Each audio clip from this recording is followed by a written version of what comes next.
Salut à tous, on se retrouve pour une nouvelle vidéo sur Photoshop où on va voir comment automatiser des actions répétitives.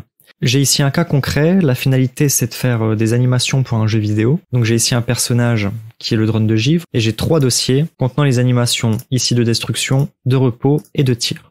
Dans chaque dossier je vais avoir 11 images qui représentent mon animation et ma problématique c'est que chaque image est en 2048 x 2048 pixels. Seulement, moi j'en ai besoin en 682 et pour chaque image, je vais devoir redimensionner le personnage à l'intérieur afin de garder une petite marge de pixels transparents. Donc c'est quelque chose que je vais faire une fois sur une image et ensuite on va demander à Photoshop de charger des autres images pour ne pas avoir à tout se taper à la main. Alors on va commencer par prendre toutes nos images et on va les mettre dans Photoshop. Donc ici c'est mon animation de destruction. On peut voir l'animation qui se lit en même temps que toutes mes images chargent. Et je vais me mettre plutôt sur cette image-là afin de mieux voir ce que je fais. Donc on va commencer par aller dans Fenêtre et Actions. On a ici notre fenêtre d'action. On voit déjà qu'on a un dossier avec des actions par défaut. Donc vous pouvez jeter un œil, mais dans mon cas, on s'en fiche puisque je vais créer mon propre dossier en cliquant ici. Je vais appeler ce dossier Quentin Automatisation. Donc ce sera mon propre dossier avec mes propres scripts enregistrés à l'intérieur. Et on va tout de suite créer ici, juste à côté, en cliquant sur le plus, une action. Cette action, ça va être quoi? Ça va être échelle donc de mon personnage, plus redimensionnement 682. L'ensemble, c'est donc le dossier dans lequel vous mettez ça. Donc moi, c'est Quentin Automatisation. La touche de fonction, c'est si vous voulez attribuer un raccourci à cette action. Dans mon cas, je n'en fais pas. Et couleur, c'est simplement pour de l'esthétisme. On peut enregistrer. On voit que dans mon dossier Quentin Automatisation, j'ai maintenant mon action qui est ici. Et j'ai un petit bouton rouge ici qui a été activé, qui signifie que Photoshop enregistre les actions que je vais effectuer. On va démontrer ça tout de suite. Je vais sélectionner en faisant un CTRL A mon image ici. Et je vais tout de suite changer son échelle en faisant un CTRL T. Et en modifiant ici le pourcentage à 98. Bien sûr, en homothétie, on voit que mon cadre rentre à l'intérieur de mon format d'image.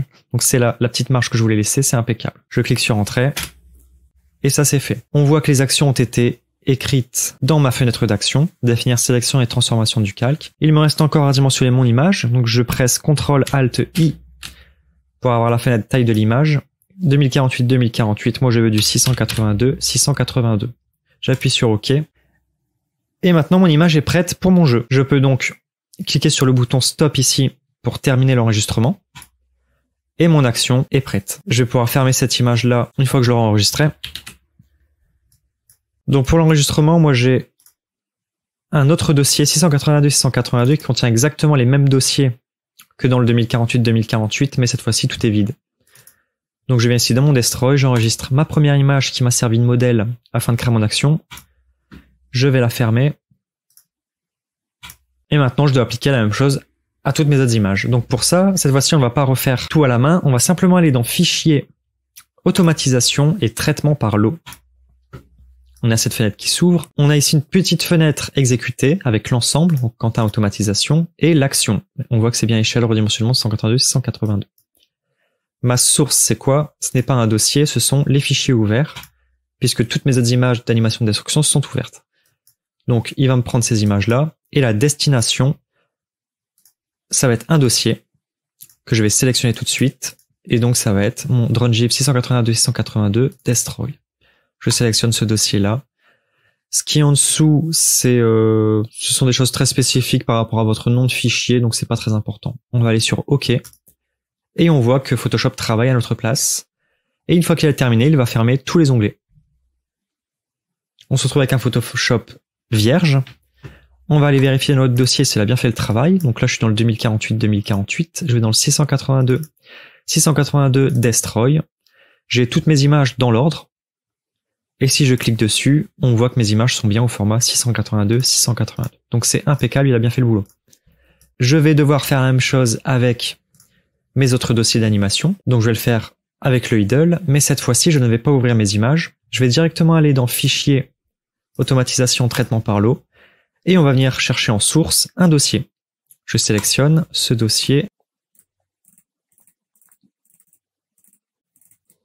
Je viens ici de sélectionner mon dossier contenant mes animations de repos. Je clique. Mon dossier de destination, ça n'est plus Drangive Destroy, mais ça va être Drangive Idle. Et je vais lui dire OK. Ce qu'il va aller faire, c'est qu'il va aller chercher dans le dossier que je lui ai précisé toutes les images à l'intérieur. Il va pour chacune exécuter l'action échelle redimensionnement 182-182 et il va aller les mettre dans mon dossier de destination. J'appuie sur OK et on voit que chaque image est chargée, action effectuée, puis enregistrée et l'onglet est fermé. Là, le boulot est terminé.